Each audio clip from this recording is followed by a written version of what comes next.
Greetings, folks. Look, we see the Department of Education there spending another €500,000 of you, the Irish taxpayers' money, on 78 SPHE teachers, I believe, they sent to train in DCU about this wokeology ideology nonsense that Norma Foley wants to bring into our curriculum in Irish schools.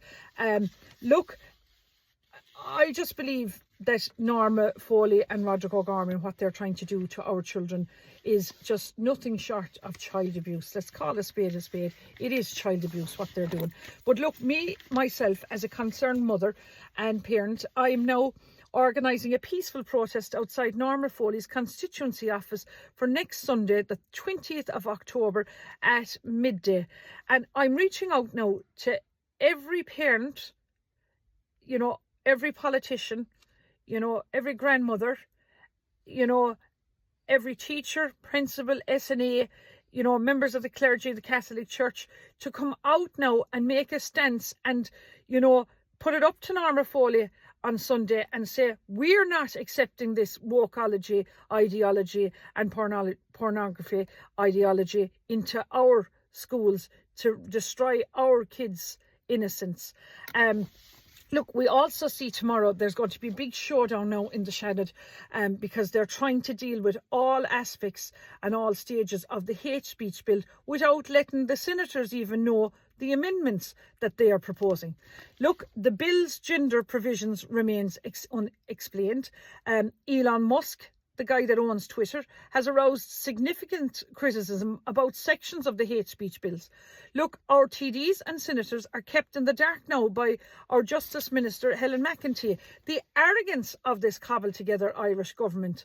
Look, we see there in Scotland, they have 9 genders. And this now, in my opinion, is a half-baked ideology bill that cannot be passed into law without having a serious and informed debate about it.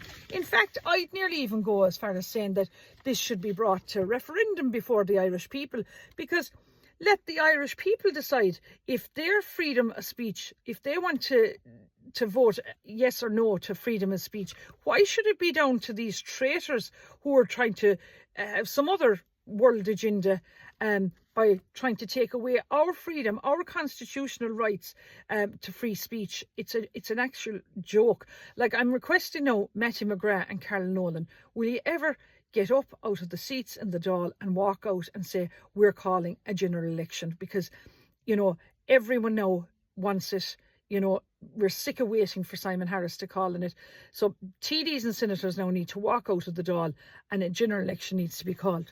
Look, we see there today, this, I believe, a lunatic by the name of Matthew Brodsky came on TikTok there and came out with outrageous comments, right? This Matthew Brodsky, I believe, is a peace advisor to the Trump campaign. And he made the following comments about the Irish people and the Irish soldiers. He called the Irish men and said, you know, that they were a POS, and said that they should be blown to bits. He also said that Ireland should be carpet bombed and they should drop napalm on it and blow it up and then burn it up. And then he also went on to threaten Ireland, Spain and Norway, and they said they should have something done to all their women, which I wouldn't even say what the man said. It's just vile. I wouldn't even be allowed to mention that on this platform. But look, what is our Minister for Defence, Micheál Martin, that traitor, doing about these comments? These should never have been allowed put up in the first place. And, you know, since he dropped the triple lock, what did Micheál Martin expect?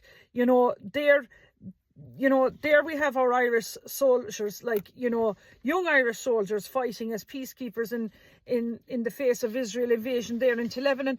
And, you know, he wants to send our young boys out to, you know, Europe and fight in wars that we didn't even create or that we don't want our children fighting in. You know, Micheál Martin should be sacked immediately now. For that those comments should never have got anywhere near social media. And are, you know, what's he going to do to protect us women and us children and all these poor Irish soldiers, out fighting for wars that, we shouldn't have nothing to do about with. And, he needs, he needs to go, Micheál Martin. He, I believe, is the biggest traitor of them all. So look, guys, you see now what I'm up against. If we keep voting in the Norma Foleys, the Roderick O'Gormans, the Michael Healy-Rays, the Micheál Martins, the Pascal Donahus, all these people, the Helen McEntees, these people are all profiteering, from the corruption that they're inflicting on us, the Irish people, while decent Irish people can't afford to put diesel and petrol into their car due to the high inflation, crisis. And this, this giveaway budget that they're on about, I don't see anyone praising it where I'm meeting people. People are struggling and finding the going tough. So look, guys, I'm Michelle Keane and Keane on my country, and I'm asking ye now, the great people of Kerry, look, come on out and vote number 1 for me in the general election and give me a chance of making right the wrong that's done to this country. Goramila Mahagav.